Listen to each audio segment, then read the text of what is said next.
Hi, this is Deb O'Brien, and I just wanted to talk to you about two special topics that are really important to me. One is sleep apnea. Sleep apnea is, I'm sure you've heard of it, where you stop breathing for short periods of time during your sleep. I know I have it. I was diagnosed many years ago. I stopped breathing 57 times in an hour. And now it's gotten a lot better, but I still use my CPAP machine. That's what it's called. Okay. I got an article from Dr. Amy Meyer, and it is so unbelievably, it makes a lot of sense. Okay. It really dots the I's and crosses the T's. Okay. What she says is that sleep apnea has been correlated with insulin resistance. Okay, insulin resistance is where your body has high amounts of insulin in one spot and not of another.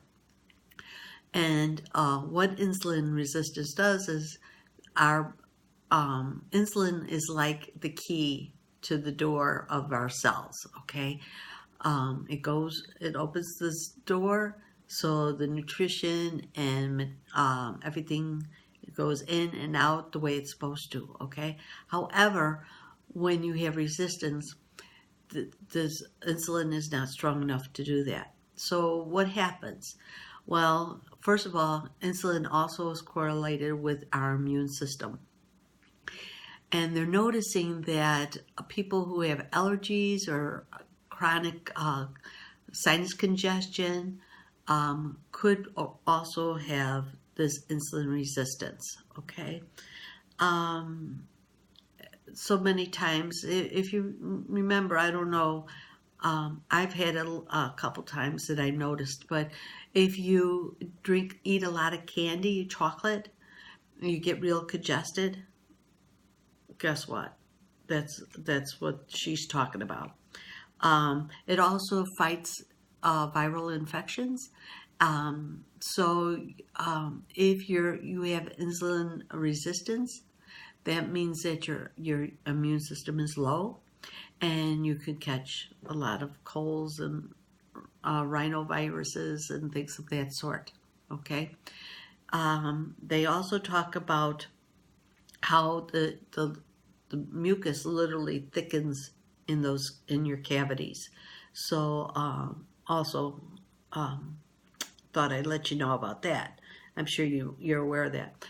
But anyway, the one thing that I did not know is that insulin resistance also correlates with cortisol. And cortisol is an anti-inflammatory.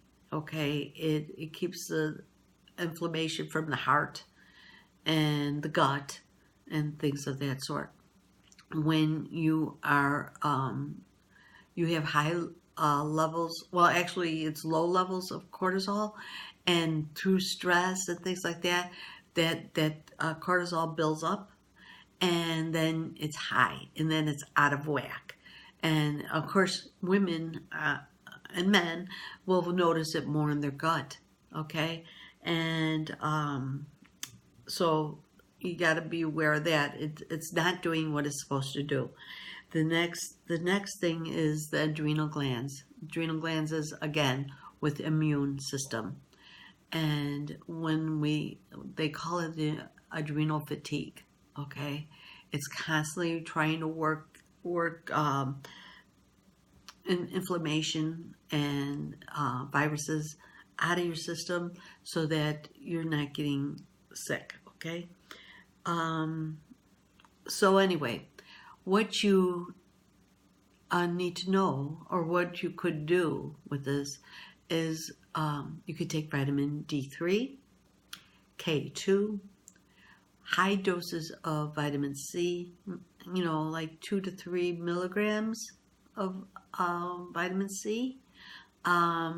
They also talk about vitamin A that could help you, and vitamin and the Himalaya sea salt, okay? That's supposed to be really low in sodium, and it's really good to use, especially for the low bile salts.